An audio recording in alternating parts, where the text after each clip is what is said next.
Yes, you can start. So hello everybody, and very welcome to our panel today on energy economics, which is a part of the 26th annual Conference of Economic Research Forum, this time in a virtual format, online. So we have today three papers, presentations on the case study of Saudi Arabia, Egypt, and the other countries in the Arab League. So very interesting topics. My name is Mohammad Reza Farzanegan. I'm moderator and discussant of this panel. Together with me are three other speakers who I'm going to introduce them one by one when it comes to their presentation. You see here the agenda of our session today, which is around 1.5 hours. I would start with the introduction of the speakers, and the speakers would have 15 minutes time in total. There would be some comments, quick comments from my side, around 5 minutes, and almost similar time for the response by the presenters to these comments. And at the end of the third presentations, we would have around 10 minutes question and answering from the audience. So feel free to post your questions regarding the presentation during the presentations in the chat room. And we come back again at the end of presentations, the third presentation, to your question, pick some of them. And as far as time permit, we are going to also discuss these questions and hopefully to receive some feedbacks. There's always opportunity to contact us and contact the authors via email at the end of this session if you have further questions. So my colleagues at the ERF mentioned that the event is going to be recorded and we publish later on. So the link will be shared on the website, and you will have also the opportunity to review this session later on in a recorded format. So with this introduction, let me go to introduce the first speaker, who is Mr. Fateh Belaid. Mr. Fateh Belaid is a professor of economics at Lady Catholic University.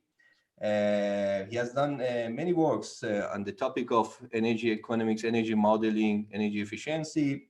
He is by profession an energy and environmental economist, working in the field of applied macroeconomics, energy modeling, as I said. He has published in many international journals such as Energy Economics, Energy Policy, Journal of Comparative Economics. And his topic today is about estimating the determinants of energy expenditure in the case study of Egypt. It's a very quite timely topic here. And I'm very happy that he's here. And we are looking forward to a presentation, Ms. Fateh Belaid, on the case study of Egypt. 15 minutes, the floor is yours. I just stop my sharing and then you can share your presentation. Thank you very much, Mohammed. Happy to be here. So, as you said, I'm professor of economics at Lille Catholic University and working mainly in energy economics and environmental economics. So today my talk is about energy expenditure in Egypt, which is an empirical analysis about the drivers of energy expenditure in Egypt. So, as you know, energy is an indispensable catalyst of economic activity and source of comfort and well-being of everyone. In the recent year, we're experiencing a sharp increase in energy demand worldwide, and consumption almost doubled in the last 15 years, and is driven mainly by the rapid population growth and increased demand in developing countries, mainly in the residential sector. So consumption in the housing sector accounts for about 30% of total energy consumption worldwide. And actually the urgent issue of fighting climate change, accelerating energy transition, and improving energy security have put the residential sector of most countries at the center of attention because of its large energy saving potential achieved through implementation of energy efficiency program. Thus, for several decades, improving energy efficiency in the residential sector has been of concern of public policy.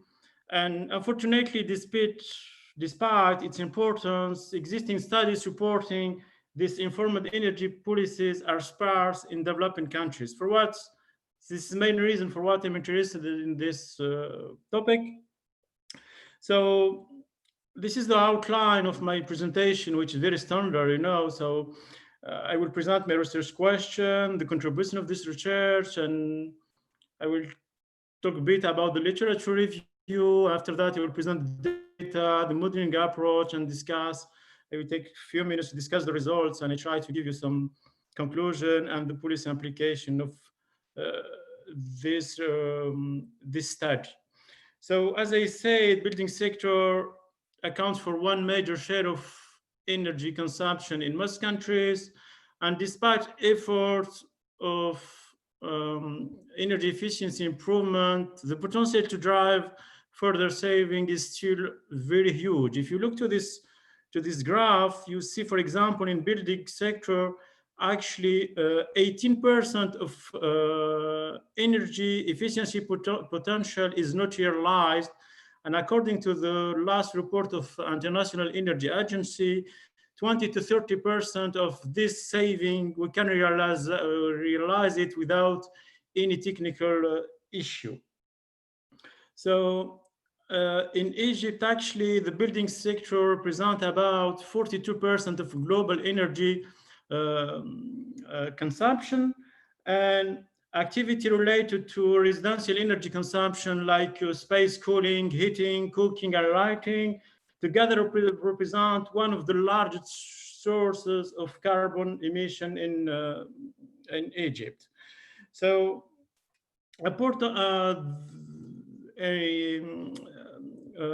investigating the driver of residential energy consumption is very important because it allows to understand, improve the energy efficiency of the housing sector, also help to design the most effective intervention policy to promote occupant energy saving behavior, also reducing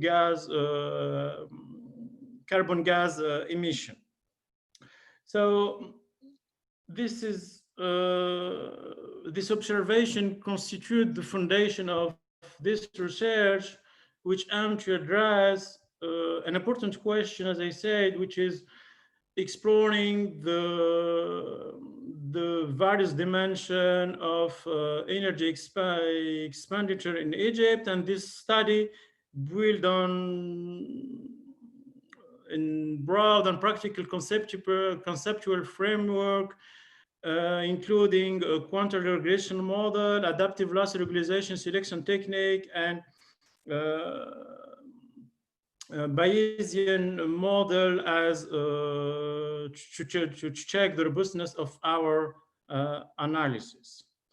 So this research contributes to the literature in residential energy consumption in various ways. So it's an important empirical contribution to the sparse literature of energy expenditure in many countries. We introduced several dimensions to examine the energy expenditure spectrum in Egypt. From the empirical point of view, this paper adds valuable new evidence through the analysis of new and rich data set. Mainly, there is individual data set is, as I know, is very rare in developing countries. And the quantile model helps to differentiate the effect of various factors on the entire distribution of residential energy consumption in Egypt. Also, the adaptive loss regularization techniques helps to enhance the accuracy and the parsimony of our model. And this study will provide valuable information to policymakers which seeking to improve energy efficiency in the building sector. So from the literature point of view, this study is linked to energy demand literature, which is very complex issue, mainly linked to a multitude of interrelated factors, including energy price, climate condition, housing attribute, and household characteristics. So since the late of 1970s, after the first oil shock, concern regarding residential energy demand triggered the first wave of studies. And this studies was mainly technico-centric, and the topic stimulated recently in the recent years by the issue of global warming, climate change, and the fossil fuel depletion and the volatility of oil prices. And these new studies are including household behavior, socio-economic characteristics as well. And household behavioral aspect emerged as a substantial research strand for providing knowledge for improving energy efficiency policy. So, as I said, studies on household energy expenditure in developing countries are very limited because of the lack of information and micro level data related to residential energy consumption. This study is based on the 2015 Egyptian Household Income Expenditure and Consumption Survey provided by the ERF. And this survey is very rich, containing over 240 variables, and provide very valuable information such household income and housing expenditure, including electricity, gas, and other fuel expenditure. Also valuable information regarding household socioeconomic attribute, including age of the head, marital status, gender, and so on. Also some information about the housing characteristics and condition, including the housing size, type of structure, and source of energy. So here there is just some descriptive statistics of the main quantitative variable that we use, like energy expenditure, household income, and the age of the head. We see from the graph that the energy expenditure for normal distribution. So here in this graph, we see the energy expenditure. We present the energy expenditure with the income distribution in Egypt, as well as we can see that the energy expenditure is very correlated with household income. Here is the framework of the modeling approach, as I said. So this is bottom-up, statistical bottom-up approach, which use the quantile regression based in adaptive lasso selection approach. And after that, we use as robustness check the Bayesian regression model. And our model include as our dependent variable is the household energy expenditure. And we try to include as much as we have as independent variable, including housing characteristics, household attribute, and some information on appliance and just some geographical factor. So our empirical model based mainly in quantile model.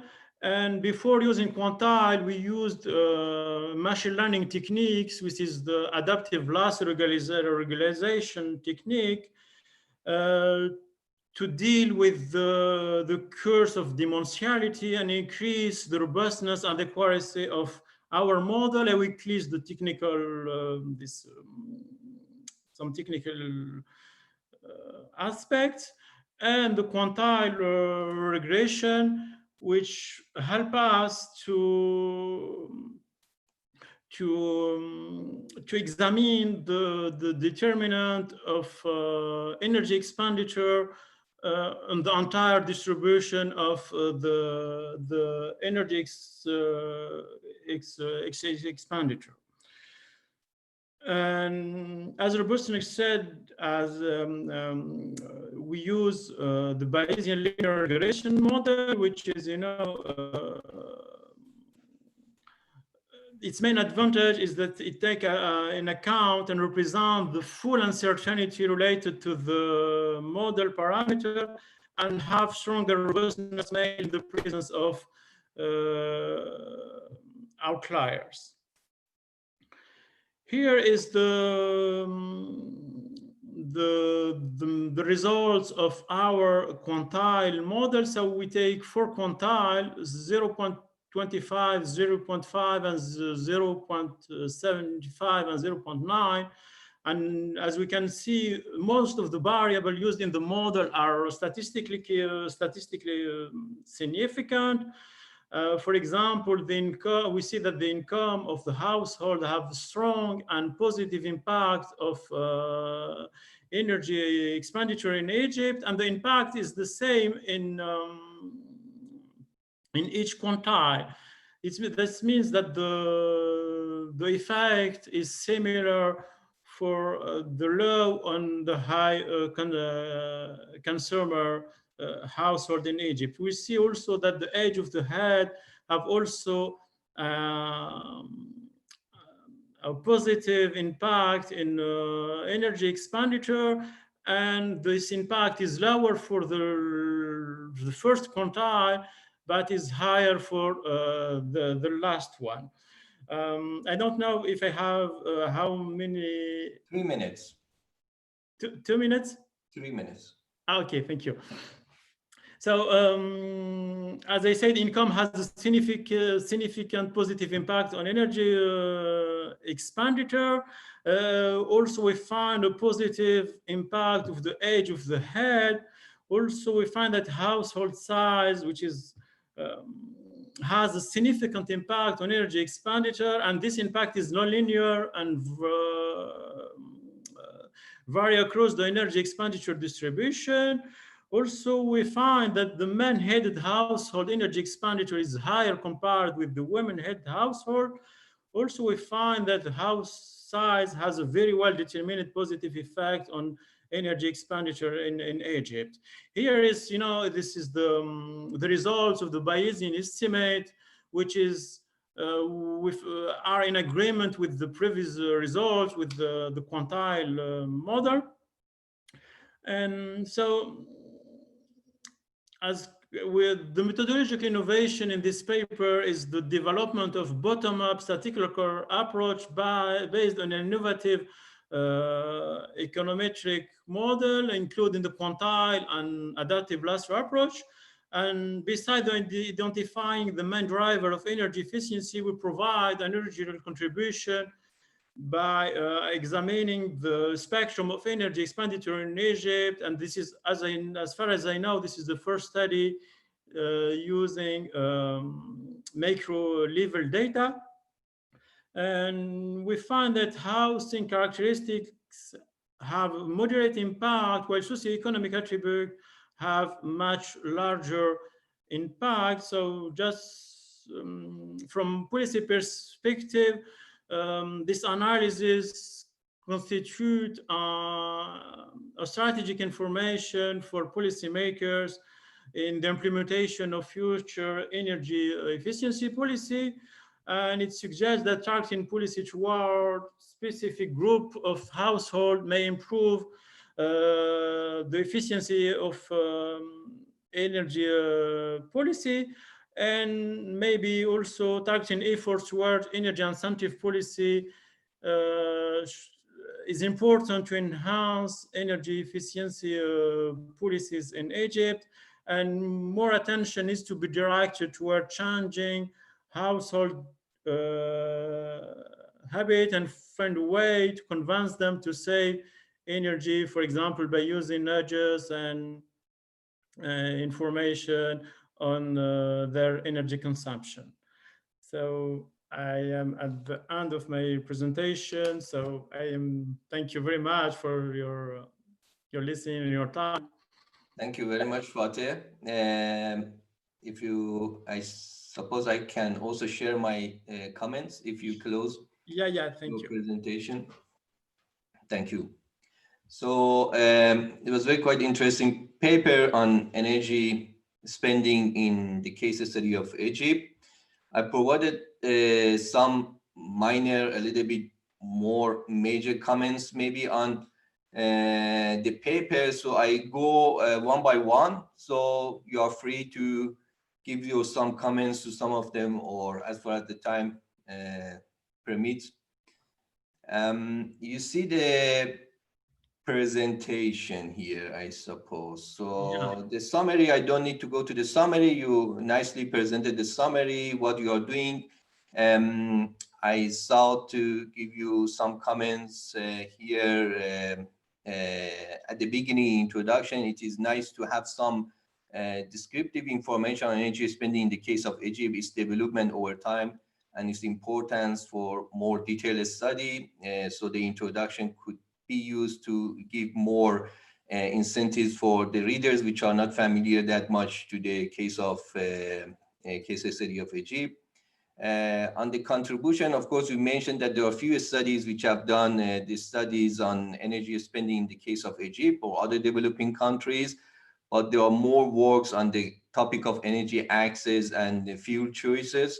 So my question is, to what extent the literature which is talking about energy access and determinants of fuel at the household level is different from what you are doing, and you know, what is here the, let's say, the main difference between these two line of literature, you know, to me to have some overlapping maybe here. When you give some statements regarding, for example, that the activities related to residual energy consumption has a largest source of carbon emission in Egypt, would be good to have some references here to justify this general statement with some data or some references. You review the literature, but it make it easier to have a summary table of literature on the determinants of energy expenditure, maybe also happen in Egypt, but also other developing countries, to what extent your study differs from them. Um, I realized that sometimes it's difficult to understand the unit of variables, for example, energy expenditures, how is it has been measured. So it would be also make it easier to also mention the unit of these variables in your descriptive. You mentioned, of course, quantum regression. You also presented in your slides the results of OLS. So the comparison, what we can learn by comparing OLS results with quantum results, what is the value added of using the quantum regression here. Something which I think could be also relevant in the study of energy expenditure at the household level in the case study of Egypt or other countries is to look at the nonlinearities and interaction terms here. Here's just an example about the possible conditional effects that you could also capture. For example, the effects of income that we studied on energy spending may be different at different levels of education of household, head of household, or the age or family status. So increasing the income might have different effects on demand for energy or the pattern of energy spending or the pattern of selection of fuel, depending on the human capital, because having higher income is not necessarily have the same, like having the, let's say, awareness, this public awareness regarding the way of using the energy and keeping environmental quality also in mind. So maybe there are some conditional effects here, conditionalities also in your sample data that you could discover by looking at these interactions. And my last comment is, to what extent your result from Egyptian experience is different than the rest of the world, whether it's similar to the other results or you have identified some unique characteristic in the sample of Egyptian household which is different than the rest of the world. Maybe this type of comparison in your results and conclusion or describing your results would be also helpful here. So as you see, some of these comments are easy to answer. Some of them are also needs to look at your data, for example, this conditionality which I mentioned, maybe you could discover some interesting pattern in your data, which is going beyond, what is the effects of income on demand for energy, to make it more maybe interesting. To what extent the same increase of income have different effects on energy spending, depending on the level of education of the person or the household, or the family status, or social status, and so on and so forth. So thank you very much for your paper. So if you want to comment or answer some of these comments, feel free. You have some time left for your feedbacks. Thank you very much, Mohammed, for all of these valuable comments. This will help me to improve the quality of this paper. So if I start from the last one, I will start from the what extent the Egyptian experience is different than the rest of the world. I did a lot of works in about energy demand in France and Europe, and as far as I know, as they say, there is study and developing countries are very limited. And here, for example, in Europe, the main driver, driver of energy consumption is the heating, but mainly in Egypt, I think maybe the main the main driver will be the cooling, So there is, each country has its own specificities, And the problem in developing countries is the lack of data. We don't have specific data on energy. Actually, I'm using this consumption survey, and for example, I don't have energy price in the database. And the other comment related to the conditional effect, I think it's very, very interesting comment. It's this, I can do it very easily because I have information on income and in the education level of the individuals, and I tried to do it in to improve this first draft of the paper. And the comparison between the OLS and quantile regression, the advantage of OLS, sorry, for the quantile, is to allow us to differentiate the impact on the entire distribution of the energy expenditure. And whereas you are it's just the mean estimate, this already mentioned in the paper, and the unit, yeah, it's very nice comment. I will mention it. And from the literature, yeah, providing maybe tables will be very interesting. Provide some references and further explanation about the energy consumption in Egypt. I tried to find some literature, but I didn't find too much. There is some studies, but are very technical, I think there is the comment about the literature, which was the difference between the energy access and fuel choices and the energy demand. Energy access is mainly related to the energy poverty issue, and energy demand, it's about the determinant of energy demand. This, it's the same literature, but we are not using the same model and the same approach. And data is different. Okay. Thank you very much, Fateh, for taking time to answer all these comments. Thank you very much. I'm sure that the paper has good potential for publications, and especially if you look at these conditionality, I guess there are much more in your data to extract. And as you said, it's easy to do it. Yeah, it's very nice comment. I will. That will extend your stories from linear effects to nonlinear effects. So with this presentation, I would like to introduce you to our second speaker, Mr. Fateh.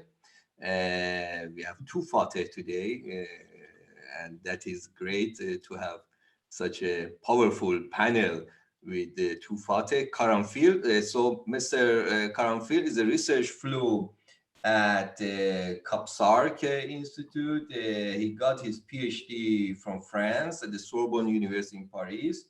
And basically, he was also the research fellow at Economics, CNRS, an associate professor in Paris. He's very involved in the field of energy modeling and policy issues regarding the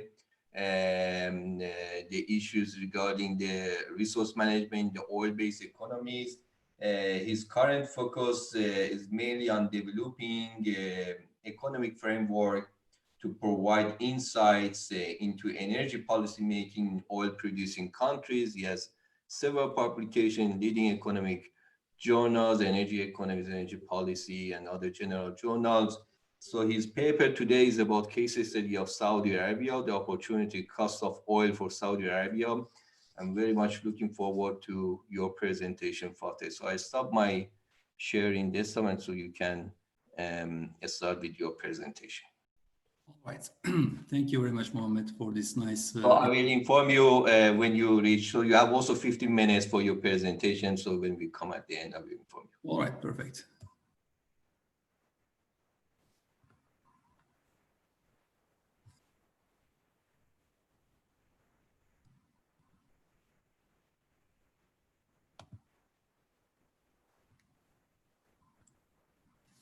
Okay. So thank you very much again for this nice introduction. And I would like to also thank the team at the ERF for organizing this session. As the title suggests, I will present a paper on the opportunity cost of oil.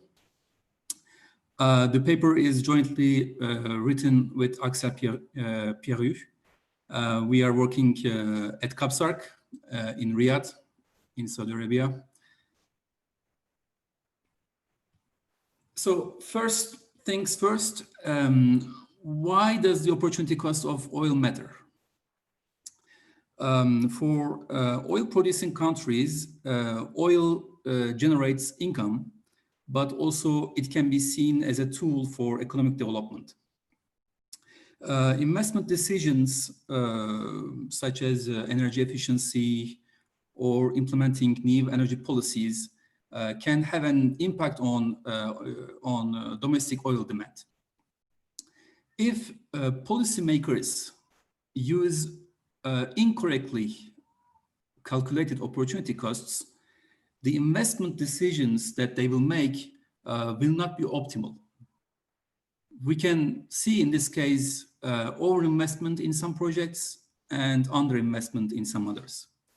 So there is a practical concern regarding the use of opportunity cost of oil for oil producing countries, as this will impact project valuation and allocation of resources. In that respect, our study will provide information to the scholars working mostly on modeling oil demand and oil prices, as well as to policymakers in oil exporting countries.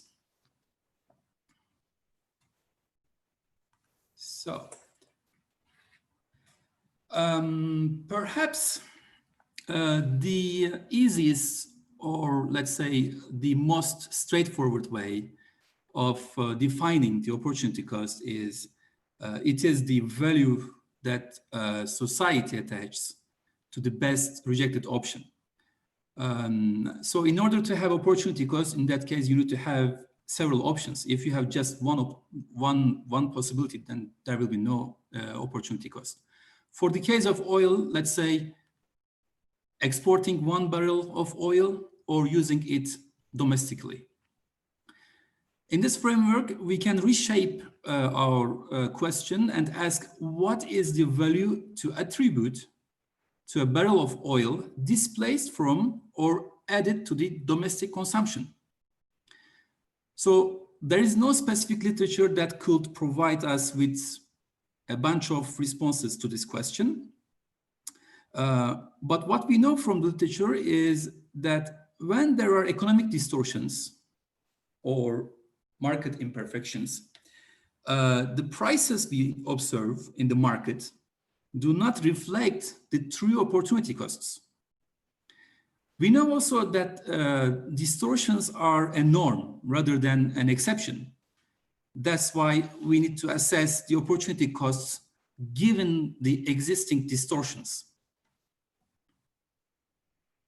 Before going forward with the model structure, let me show you an interesting slide regarding the perception of the opportunity cost of oil.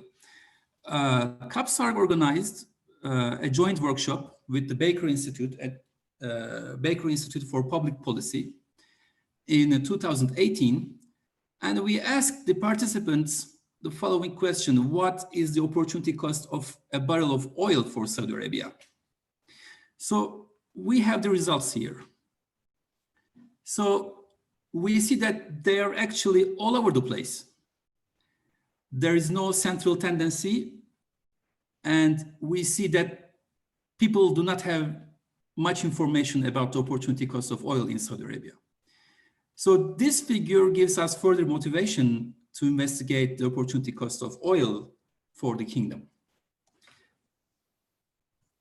So what we do, we consider domestic oil pricing policy in our model, which I will describe in the next slide. And we do not make the small economy assumption. In other words, if an oil exporter exports more oil, this will impact international oil prices, although this impact might be very marginal. We also consider a number of constraints, such as constraints on production, which is the case for OPEC members, as you know, or oil producers may or may not seek to meet domestic demand first before deciding the quantity of oil to export. To do this job, we first develop a simple partial equilibrium model of oil exporter, and then use the formulas obtained to provide some numerical estimates for the case of Saudi Arabia. So here is the model setup. I will not go into the details of the model, but let me briefly mention its main features. We have an oil producing country, which we call producer, and the producer maximizes a welfare function, which depends on a couple of things, on oil exports, which is X, and international oil prices, P. We see that P is a function of X. So if you export more, it will impact the international oil price. And also domestic consumption. And of course, the total cost of production, which is given by the function C. We introduce a number of constraints on the level of exports. We can also constrain the production. So unfortunately, I don't have the time to go deep into these equations, but the paper is available on the ERF's website. So interested people can go and find more information about the model setup. On the other hand, we have also different domestic pricing schemes, as we see on the right-hand side of the slide. We can have a fully deregulated price, which means that the pi t is the domestic price, will be equal to the international oil price. We can have a fixed administered price. In that case, it will be completely independent from the international oil price. Or we can have two other schemes which are fixed fraction of the international price and international price less a fixed subsidy. So when we use this, when we solve this model, we end up with the general formula for the opportunity cost of oil, which can be seen at the bottom of the slide. As I mentioned, we consider different scenarios regarding the constraints. Here we have four main constraints we have. In the first three cases, the producer seeks to satisfy first the domestic demand, and then we add or not different constraints regarding exports or production. And in the final case, there is no more constraint regarding meeting the domestic demand for oil. These constraints can be caused by many things: structural, technical, logistical, or financial factors can be cited. OPEC quota on production, lack of access to technology or financial resources, or some other factors can be cited to justify using different constraints within this framework. So here are the formulas we get for each case. When there is no constraint other than meeting domestic demand, different domestic pricing schemes produce different opportunity cost formulas. If there is a constraint on production, there will be an extra cost, which is not directly observable. That's why we use the same formula for that case. If exports are constrained, if there is an exogenous constraint on exports, the opportunity cost is given by the sum of the total cost of producing a barrel of oil, as we see here, CM,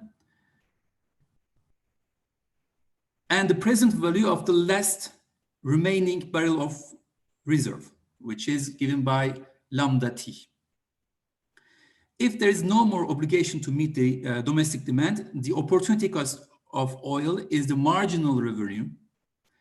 It will be the marginal value of the last barrel supplied, which is likely to be higher than the domestic price, which is pi T here, because there will be some scarcity premium in the domestic market.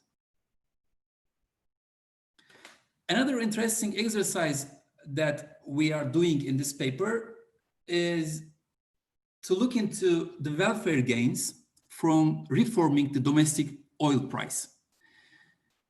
The question that we ask is, to what extent changes in domestic pricing affect the producer's welfare? We apply the envelope theorem to answer this question and find that the most efficient pricing policy for an oil producing country is to set the domestic price equal to the opportunity cost of oil and not to the international oil price or the border price, which suggests that the optimal subsidy for an oil producing country is not zero. This finding is also in line with a relatively recent paper by Balki and al. Now let's have a look at the illustrations using data for Saudi Arabia. Yes. Thank you. Minutes. All right, thank you. So we use data from the International Energy Agency, and we use estimates, elasticity estimates from the literature directly. We see that for the case of Kingdom of Saudi Arabia, we have an opportunity cost in the short run, which is between 40 and 70% lower than the international price. And in the long run, it is closer to the international price. It is nearly 16% lower than the international price. So these figures imply an opportunity cost of oil between 22 and 44 USD in the short run and around $60 in the long run. Of course, these values are obtained for $71 per barrel in 2018. Now, the Brent price is 45, around 45. So the opportunity cost should be lower than what we have in the paper. And when we take into consideration the constraints in exports, we have an opportunity cost around between 15 and 24 US dollars.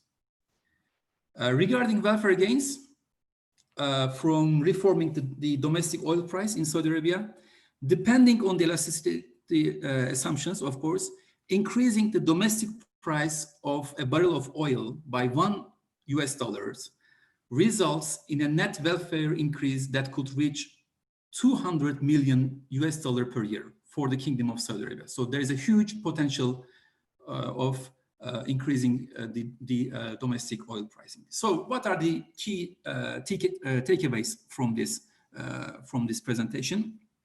For the first time in the literature, we provide a framework that can be used to estimate the opportunity cost of oil for an oil exporter. And this can be also serve as a reference point for this purpose. We see that the opportunity cost of oil depends on many things. So there is not just one unique number. Instead, we have a range of values depending on the different factors. And as I just mentioned, in the short run, it can range between $15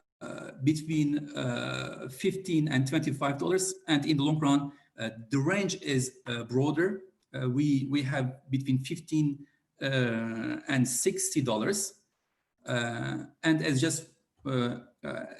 as I just mentioned, when we increase the domestic price of oil, this will generate net welfare gains for the case of Saudi Arabia.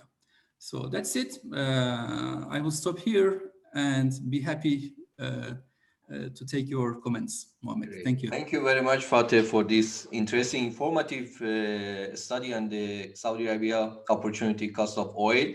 So if you close your, okay, I try to share my comments.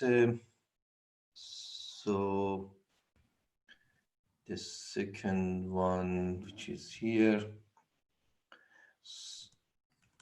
right, that is here we go. The opportunity cost of domestic oil consumption for the case of Saudi Arabia. So it has a clear question. So the paper wants to calculate the opportunity cost as is mentioned in the title, and is doing that at the end. So we have some numbers and statistics, and it turns out that it's quite important also for the Saudi economy in general to do these reforms to somehow deal with these subsidies, massive energy subsidies, and to rationalize the prices. There's a great amount of return on these type of reforms. So I don't have that much comments on your calculations. So you clearly mentioned in your paper, and I recommend also the participant to look at your papers. So there are many calculations there to calculate these opportunity costs under different scenarios and assumptions.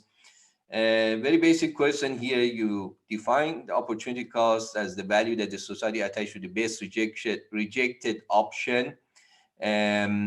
What is this best rejected option for the case of Saudi Arabia oil industry? Maybe some general comments here would be helpful.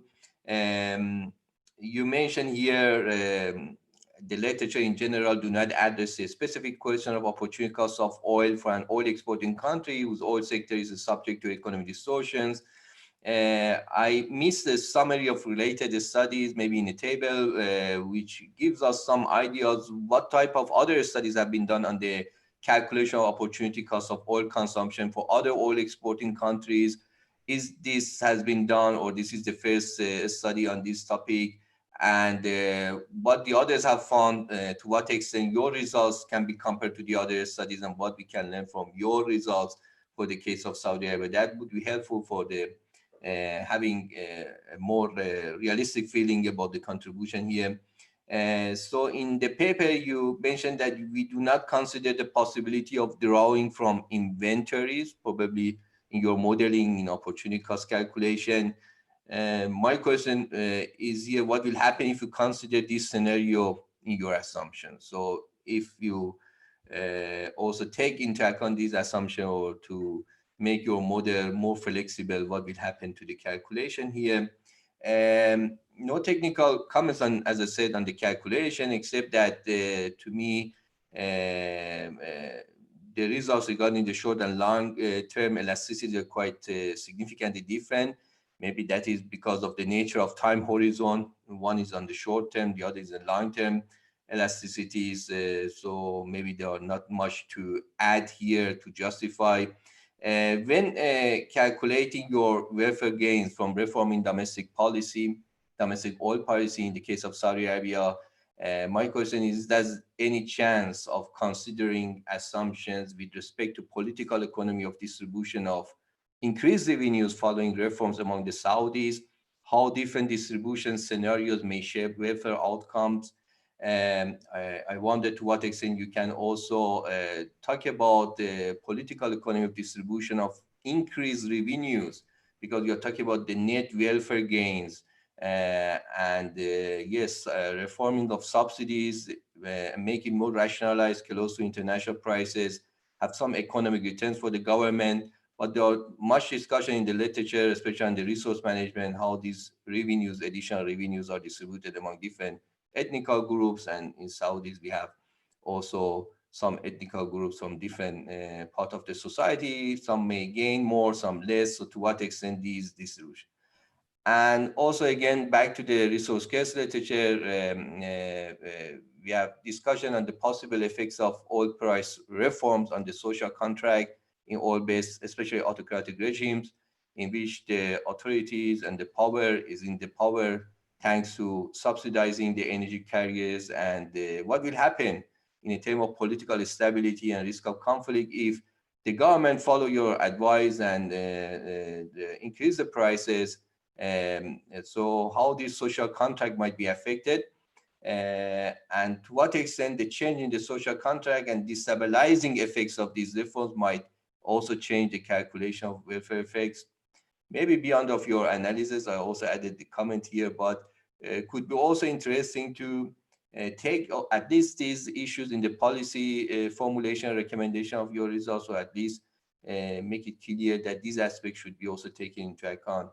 In general, I enjoyed reading your paper. As I said, it has a clear message and clear calculations to the point. I just missed a few discussion on the political economy aspects of these welfare gains following increasing the prices as a result of subsidies reform, which make it more realistic when we talk about the welfare effects of these reforms. So that was my comments. If you want add something here, or just feel free. Thank you very much, Mohammed, for these comments. Yeah, let's look at them very briefly. For the last one, as you mentioned, yes, of course. I mean, this is a quite technical exercise without looking into different political aspects of what would happen if the oil prices domestically increase in the oil producing country. We all know that in oil producing countries, subsidizing, or let's say providing fuels to the citizens with a lower prices, lower than the international oil prices, is a way of distributing the wealth of the nation. So we do not, of course, look into this aspect. For doing this, I mean, it is the case for your fifth comment as well. For doing this, I guess we need to have a more, let's say, detailed model in which we can have different households, different types of households with different preferences. And there should be some mechanism of distribution of the welfare generated by increasing the domestic oil prices, and then how the final distribution of this increase in welfare will impact the welfare of all citizens. So this is a very relevant point, but as you mentioned, we need to have a more detailed model. Regarding, point 3, we do not consider the possibility of deriving from inventories. I don't think that it can complicate much the things, but we need to introduce another variable in the model, which can increase when the production is not used domestically, neither it is exported. So it will basically decrease or increase with the decisions taken by the producer. But of course, in that case, we can have a richer model, having inventories also involved in the calculations. And yes, what is the best rejected option for the case of Saudi Arabia? It's a very, again, relevant question. We have in our model, we have actually two options. One of them is to export it, and the other one is to use it domestically. And we are saying that imagine that there's a project. We do not know what kind of project it is, and it requires using 1 barrel of oil more, and we don't know what kind of project it is. So we do not have a disaggregating analysis. In order to respond to your question, we need to have a sectoral analysis to get the response of this question. Very good. Thank you very much. Thank you very much for taking time to answer so good to these questions and also elaborate them. I guess there is a room for extended version of this research. As you said, the calculation is clear, the opportunity cost, short-term, long-term, but there are much political economy debates behind of welfare gains. And it is important when we come to policy advice and recommendation to the governments also make it clear that these aspects should not be overlooked here. So with this discussion on the second presentation, we come to our last paper. Last but not least, we have another informative presentation on energy sector. This time is a sample of Arab League countries. So it is a type of panel analysis here. So the presenter speaker is Ms. Dina Rajab. Ms. Rajab is assistant lecturer at the Cairo University Faculty of Economics and Political Science in Egypt. She is at the current time is doing her PhD program in the field of economics at the University of Sorbonne in Paris. So that was also another characteristic of panel, that all the speakers had a strong connection to France, and that is quite interesting also. She has done her master also in the field of economics from the same university, bachelor from the University of Cairo. I welcome her. Ms. Rajab, the floor is yours. Please start your presentation for 15 minutes. I will inform you when you reach the last 3 minutes of your presentation, and we will come back again here. First of all, hello everybody. I'm very happy today to present my paper. And first of all, the paper, as you can see, it's entitled Power Sector Reform and Technological Change, Introducing an Evidence from the Arab League members. The paper is co-authored with Thibault Lumière. First of all, the outline I will start with the introduction, related the literature and contribution, data, empirical strategy, results, and conclusion, with some policy implications.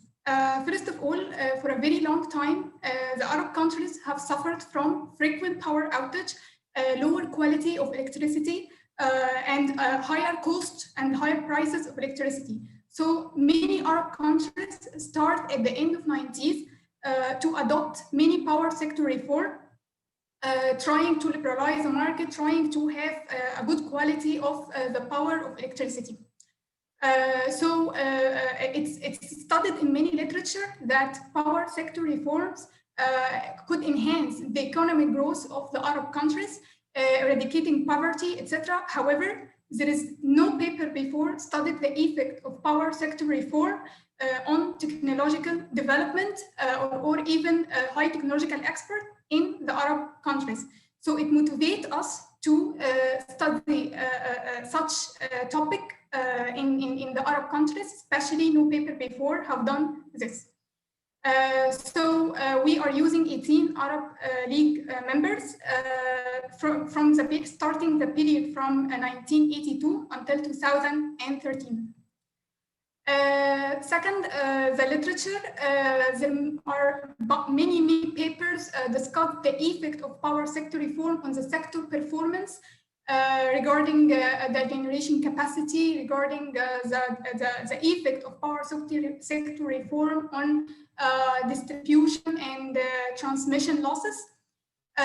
First of all, for example, Zhang, Parker, and Kirkpatrick in 2005, they found that having an independent regulatory authority has led to a higher and better generation capacity and capital utilization. Second, Zhang and others in 2008, they used a panel of 36 developing and transitional economies from 1985 until 2003. They found that the effect of privatization and competition reforms is positive regarding an effect on sector performance, regarding a positive effect on generation capacity and reducing losses, transmission and distribution losses. Thirdly, Nagayama in 2009, it's a good paper regarding it's started to trying to introduce a causal effect by using the democratic political competition as an instrumental variable for the power sector reforms. She found that the liberalization of power sector increases electricity prices in developing countries. However, it decreases electricity prices in developed countries. So the effect was better in developed countries. Anaya in 2010, they found that the government and producer benefited the most due to regulation, but the consumer the least due to price increases. Finally, under Plenum and Young in 2016, they found that having an independent power producers, liberalizing the market, it will result in increases in generation capacity. However, they just concentrate on one type of reform, having independent power producers, not any other type of reforms. So as we can see, to conclude for this literature, as we can see, many papers discuss the effect on sector performance and economic growth. So our contribution at the beginning start with having a new research question. This is the first paper to study the effect of power sector reform on high technological experts. We choose high technological experts as a measure of technological development, as an outcome of technological development. It's a very good measure that we can use in Arab countries and with available data. Secondly, the methodologies that we are using to get a causal effect of the power sector reforms, we instrument the power sector reform with using the summation of power sector reforms of the neighboring countries. This is not a new an instrumental variable for sure used in economic literature or studies. However, It's a new instrumental variable we are using in our research question. So we can argue that this paper is really original in the research question and methodology. Also, as I have said at the beginning, introducing an empirical evidence on the Arab countries is really a good contribution, especially this region. There is a lack of studies, lack of literature about the technology adoption in this region. So we are really interested to to study the power sector reform as one of determinants of technological development in Arab region. So we build our paper main hypothesis, which is that we expect that the power sector reform, when the Arab countries adopt mini power sector reform, it will have a positive effect on their generation capacity. It will reduce the losses in distribution and the transmission. It will increase the technical efficiency of the electricity sector. So it will have a very good effect in the producing of high technological products and then exporting of these type of products. So generally, any country adopt power sector reform is to introduce competition, is to reduce the government control over the market, and also is to have adopting more cost-effective practices to get higher quality and lower prices of electricity as a service introduced. Here I will discuss only two examples of these power sector reforms. One of these sectors, power sector reform, is having an independent regulatory agency. Having an independent regulatory agency is really beneficial because it allows and facilitates the regulation process. It controls the tariff and pricing schemes. It facilitates also the giving license to any independent producer that want to enter the market. Also, having independent producers working in the market can guarantee having competitive pricing, can guarantee more private investment in the power sector. Here's the data source. First of all, the high technological experts, the data on high technological expert we got from World Development Indicator. We use macro analysis at the macro level, not micro level. So most of data we got from World Development Indicators. The data on hyperpower sector reform, the main independent variable for us, we got the data by Underplinen and Young in 2019. They constructed the data set for developing, most of developing countries. So we extracted our data for Arab countries. We got other data for other controls, gross capital formation, gross tertiary school enrollment, FDI inflows, GDP, also from World Development Indicators. We got also data and imports of goods and service, research and development expenditure, and ICT imports from World Development Indicators. Finally, we used many variables to measure the economic freedom of Arab countries. Financial, monetary freedom, business freedom, investment freedom, also the variable rule of law, all of this from Heritage Index of Economic Freedom dataset. Also, we got data on policy ID dataset from Center for Systematic Peace. So here, as you can see, we are using many controls trying to make sure that no confounding factors that may drive the results. So here, regarding the empirical strategy, first of all, the benchmark all these equations with the main dependent variable is high technological experts. In country I, year T, the main independent variable is power sector reform. It's lagged by 3 years because, as we know, the reforms takes time until it's enforced, and regarding administration procedures. We have to take into consideration that in this paper, we only use 5 types of power sector reforms. It's called hybrid power sector reform.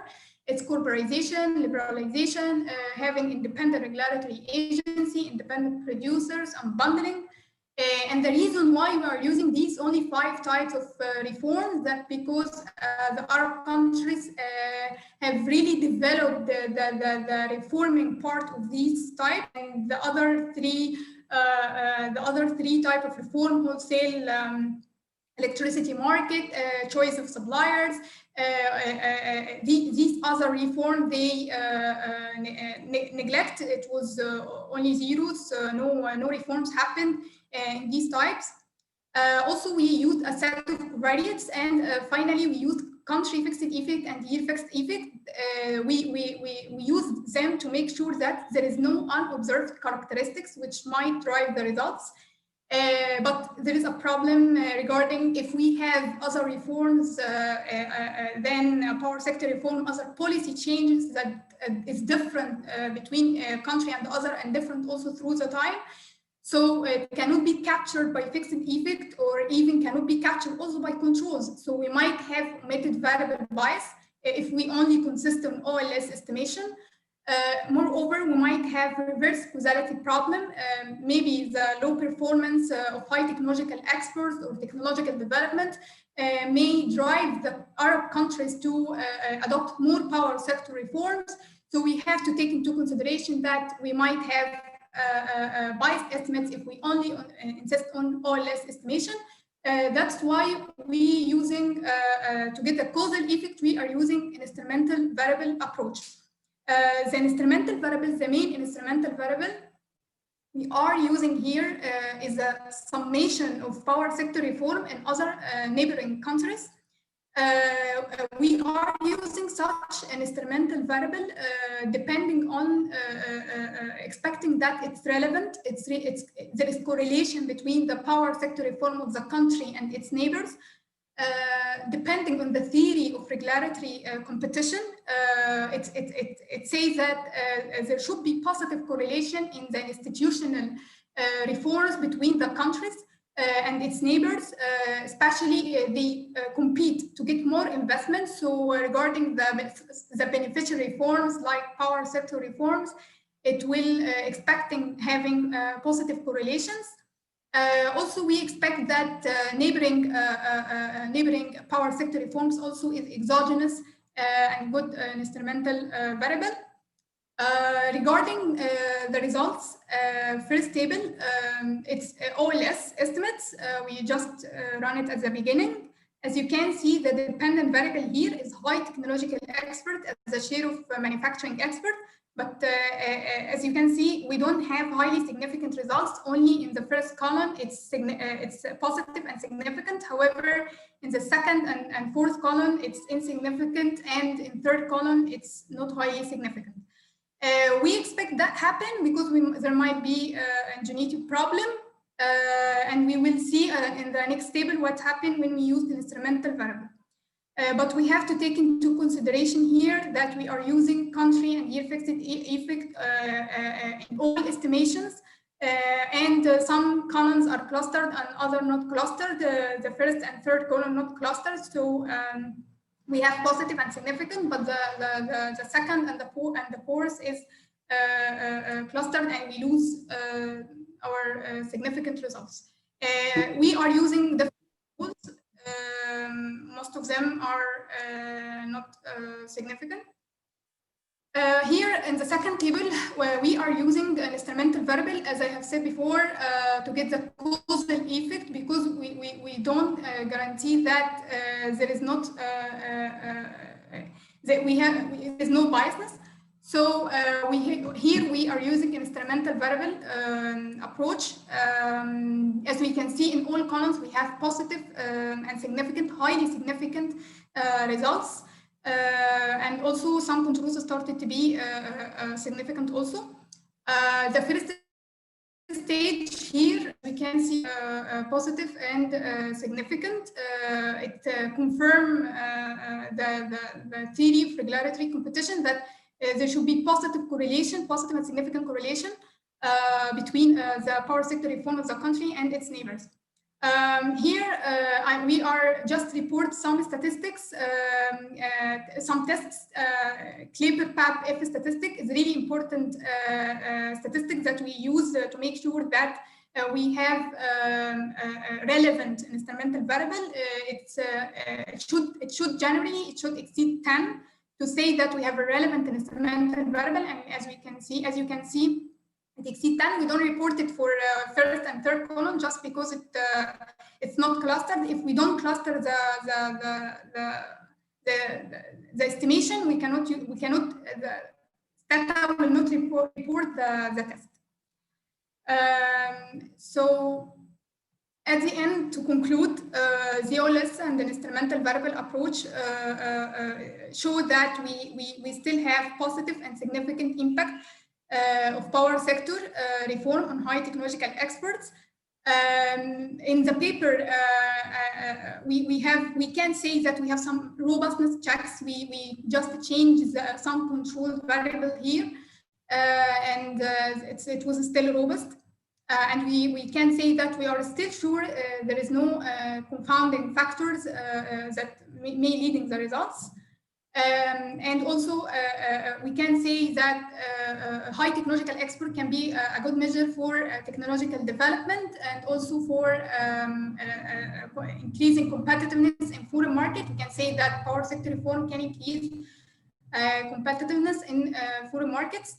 Regarding some policy implications, we can say that power sector reforms can contribute to technological development. However, maybe the least developed countries or some countries, if they collaborated with international organizations, international donors, they can implement some reforms trying to be more enhancing the technological development, the technological change in these countries. We can say that our paper gives a new hope for these countries that they can start with power sector reform as a first step to increase the technological change and to start the technological change in these countries. Moreover, our paper only uses 5 types of power sector reform, as I've said before, because our countries take many steps in these reforms, and there was many data about it. But it also tells us that it can be enough and can be sufficient that the countries start with these 5 reform, and try to build on it to achieve the technological development. Thank you so much. Thank you very much, Ms. Rajab, for this beautiful presentation. I learned personally much from your talk, especially your application of this Power Reform Index, which was new to me. So I Googled that and found it also quite interesting to work with this data set. So I try to share my comments regarding your presentation. If you could please close your desktop. Thank you. So on the third presentation, we are very good in time, by the way. Thanks all the speakers who just stick to their time, and we are managing to finish this on time. And coming to Q&A, if there are some more questions, of course. The paper by Dina Rajab was about power sector reforms and to what extent that leads to economic growth through the channel of technological change. So that is the transmission channel, basically, that you're arguing. And well, I'm not summarizing your work, so you have already done it here. So I just stick to your presentation and my comments. So my first comment is what is the relationship between technological change in theoretical part of your paper and high-tech exports in your empirical part? So you are using high technological exports as a proxy for technological change. To what extent this proxy captures your theoretical concepts? Good to know why you are using this thing as your dependent variable to capture the theoretical concept of theoretical technological change. So this is my first question. Maybe the other studies are also using that. So if that is the case, we need to elaborate it a little bit more, or at least give some references to other studies which have used this proxy. you sometimes in your identification using the instrumental variable to justify that you refer to reverse causality. But when we look at your modeling specification, we realize your main variable of interest is this power industry reform index is lagged by 3 years already in your main specification. So I'm asking what type of reverse causality you are talking about and why this should be a concern in your study. You used, as I said, 3 years of lag of independent variable power reform index. So how could it be that your dependent variable, which is high-tech exports of the current year, is going to affect or have any reverse effects on your independent variable, which is happening and recorded in the previous 3 years? So maybe you can explain the what you mean by this reverse causality, where we can find this reverse causality, and whether this is a real concern or not.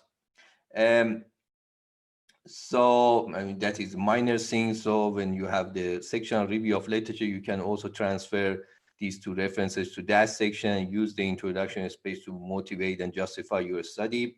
So the contribution should be more strongly emphasized in the paper, especially in the introduction. So that was a general comment here.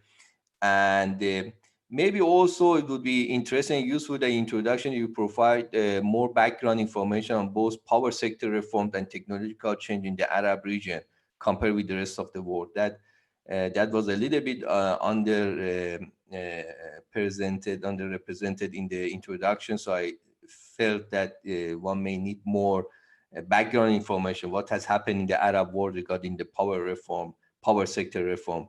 There was much discussion in your paper on heritage index of economic freedom. I was not very much sure to what extent these too much discussion on the heritage index of economic freedom is relevant for your modeling, which is telling about trying to capture the determinants of high technological exports. When we compare the other important factors which are not discussed, I come to one of them. So this might need to be a little bit more justified, what is the point of that much emphasizes here. So you said that we use a number of individual reforms constructed by these authors and assess whether these reforms result in an increase in the high-tech exports, which we consider the proxy of technological adoption. My question is why power reform should lead to higher tech exports. So the connection between power reforms and high technological exports in the Arab world was not very much clear to me, and I think that requires a little bit more justification, explanation also in the paper. What is the connection between these two concepts? You just go directly with 3 years lag of power index, and that's also, is there any other robustness sake or sensitivity analysis with the other lags of this power reform index, and why 3 lags have been used here?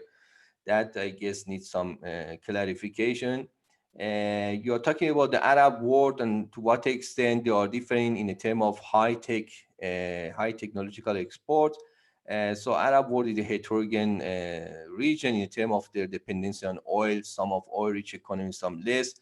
And again, this dependency on oil rents might hinder some of these countries for research and development in the other sector. And I guess this is an important factor to take that at least into account, the degree of dependency of these countries to oil rents and to what extent oil rents might hinder the reforms in the other sector, including the power industry sector. We're going to more research development in the other non-oil sectors. So this was absent in the model and the control variables that I guess is important to take it into account. In your first table of results, you separate a specification between robust standard errors and non-robust standard. I suppose that you just need to show the results of robust standard errors because that is the standard practice. And we see already that when you use the robust standard errors, the significance of your main value of interest, power reform disappear. So of course, it return back when you use the instrumental approach, but in the usual normal, the first scenario, OLS scenario, it was not significant if you use the standard errors robust. Validity of instrument or instruments was not shown. I mean, to whether there's any test in your estimation that make sure, besides the relevance of your instrument, which seems to be relevant, but to what extent these relevance are also exogenous. I was thinking as a last comment here that the past records of high-tech export might also explain the current level of them in these countries. To what extent inclusion of lack of dependent variables in your specification was an issue. And if you use that, of course, you might need a different methodological approach than fixed effect, named GMM model. So that might be also something that you want to look at that. So these were my comments on your presentation, Ms. Rajab. So if you want to add your reflection on some of these, at least, please feel free to do that. Yeah, thank you so much for your fruitful comments. For sure, we will follow them and take into consideration. I will just comment on some of them to trying to respond. First comment regarding the reverse causality. Maybe I was not clear about it while I was discussing, but reverse causality, when I was mentioning it, I was mentioned like power sector reform, not lagged power sector reform in generally. At time t, at the same time of high technological experts, but for sure, if we lag it, there will not be reverse causality, but there will still omitted variable bias. So the indigeneity, even if we lag power sector reform, there is still indigeneity. But if we don't lag it, there would be another also problem we can add, which is reverse causality. So we can say that reverse causality depend on, as you have mentioned, on like maybe I was not clear about it. I didn't clarify it. But for sure, that was we mean. Second comment, I want to respond regarding why should we expect there is effect of power sector reform and high technological experts. Maybe first of all, maybe for sure in the paper we have to support our analysis by having some theoretical background, theoretical analysis, trying to clarify the transmission channels theoretically. However, we can still economically view that the power sector reform simply can guarantee that if the power sector reform have positive effect on the electricity prices, on the cost, on the quality, it will motivate the firm at the micro level. It will motivate the firm to adopt more technology, increase its capacity of production. Moreover, at least it will reduce the high cost of electricity that was the firm should pay before the power sector reform. And at the end, all of these effects of power sector reform at the end might have a positive effect on the capacity of the firm to produce high technological products and to export them. So we might have clarified more theoretically in the paper, but this is what we have in mind right now. Very good. Thank you very much.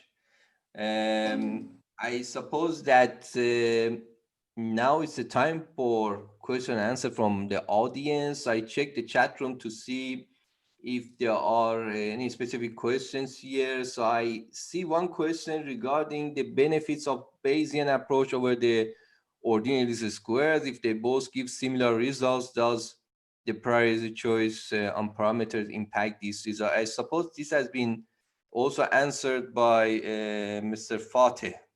Is it correct, or you want to add more comments here, Mr. Fateh? Yeah, I already answered the question. So just as I say, we used it as robustness check, and the major advantage of Bayesian model is its ability to take into account and to represent the full uncertainty related to the model and coefficient estimate. Okay. And this flexibility make it better and more robust than OLS. Yes. Thank you. Yes, that was another question in the chat room regarding the Aramco. I suppose that could be best answered by our another Fateh, Mr. Karanfil.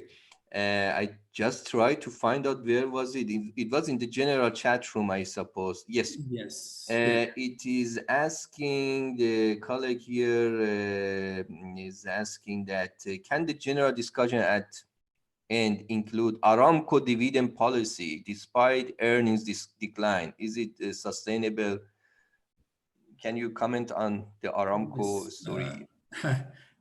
Thanks to Minechner for asking this question. Yes, so regarding the dividend policy of Aramco, as Aramco declared last year, there are plans to distribute 75 billion USD of dividends. So this amount of money is very much larger than what we found in our paper. Recall that we have 200 million USD dollars.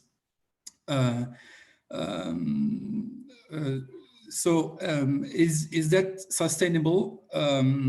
It depends on the international market dynamics, honestly. Today, Aramco is producing a barrel of oil with a cost of 7.5 USD, and the Brent is 45 USD.